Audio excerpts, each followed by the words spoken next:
Por muitos anos, a pecuária extensiva foi praticada na Amazônia. A adoção de tecnologias não era estimulada, e sempre que a produtividade caía, surgia a demanda por novas áreas. A atividade tinha uma produtividade baixa, com poucos animais ocupando grandes áreas. Mas com o tempo, isso tem mudado. O aumento da produtividade na pecuária passou a ser mais importante para o crescimento da atividade do que a abertura de novas áreas. Tem vários estudos mostrando que a área aberta no Brasil e na Amazônia especificamente, ela é mais que suficiente para aumentar várias vezes a produção. Você não tem que abrir novas áreas.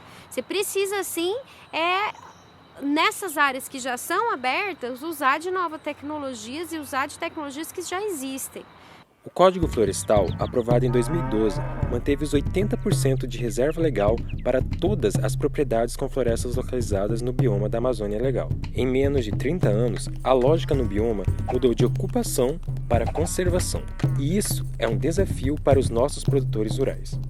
Se a sua área de pecuária está reduzindo, você tem duas soluções. Ou você corre atrás de novas áreas, ou ele vai ter que melhorar a sua produtividade. Como? Com vários tipos de tecnologias. A intensificação da produção na pecuária ajuda a diminuir a pressão sobre a floresta, pois aumenta a produtividade das áreas já abertas. Isso pode ser feito com mudança no manejo do gado, com piqueteamento e o manejo rotacionado do pasto.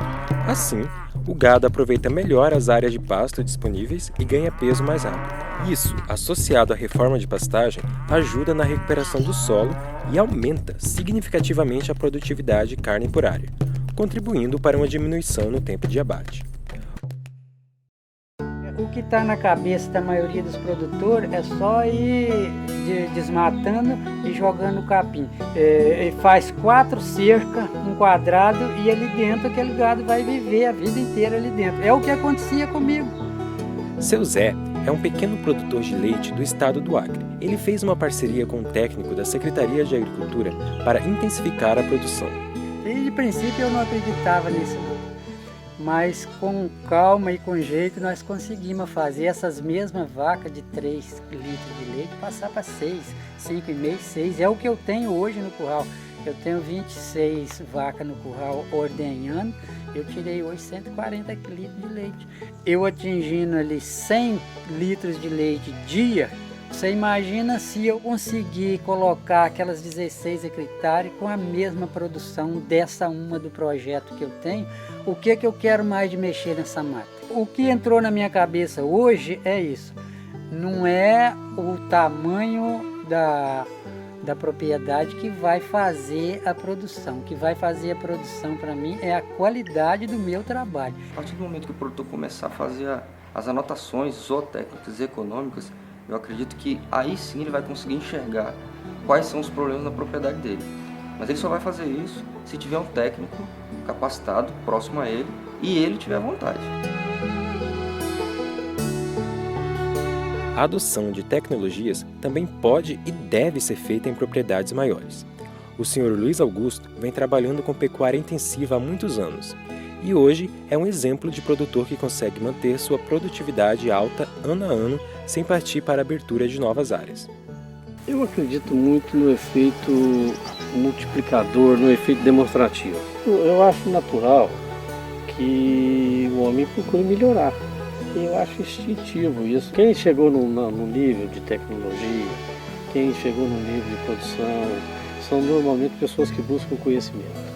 Quando busca esse conhecimento, você está trabalhando conhecimento também nos vários aspectos da sua vida social. E hoje percebe-se claramente que a sociedade não quer ampliação de pastagem. E a legislação, se não isso bastasse, a legislação é bastante forte. No sistema de pecuária intensificada, o custo de produção por arroba de carne cai em torno de 20%. Numa área intensificada, o aumento da produtividade chega a 200%. E o aumento da lucratividade pode chegar a 300%. Mas os benefícios não são só para o agricultor. Então, a média brasileira de abate, um boi é abatido com 4 anos e meio. Se você conseguir que esse boi, em vez de ser abatido com 4 anos e meio, você fazer ele ser abatido com 2 anos, você já reduziu a emissão dele pela metade. Intensificar a produção também é sinônimo de desenvolvimento limpo. com redução de emissões de gases do efeito estufa que aquecem o planeta. A emissão por quilos de carne no sistema intensificado é 48% menor do que no sistema tradicional.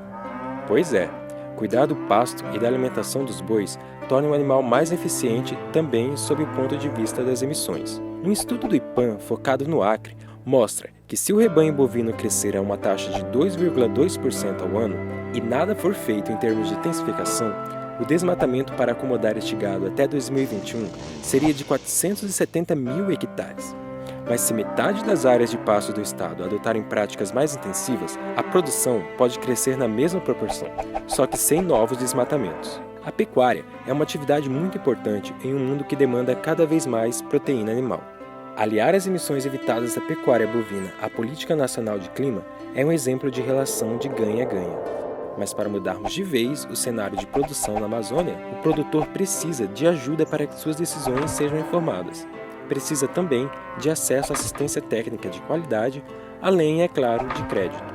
É necessário também segurança jurídica para que o produtor invista na propriedade. Essa segurança se dá com a regularização fundiária e ambiental. Nós podemos fazer produção dentro do que a legislação diz. É 20%, então intensifica, o crédito está garantido, o técnico está habilitado e capacitado. Tudo isso, o produtor querendo, ele consegue produzir. A gente nunca vai respeitar o verde enquanto a gente estiver no vermelho. O produtor precisa de renda, o produtor precisa ser economicamente viável.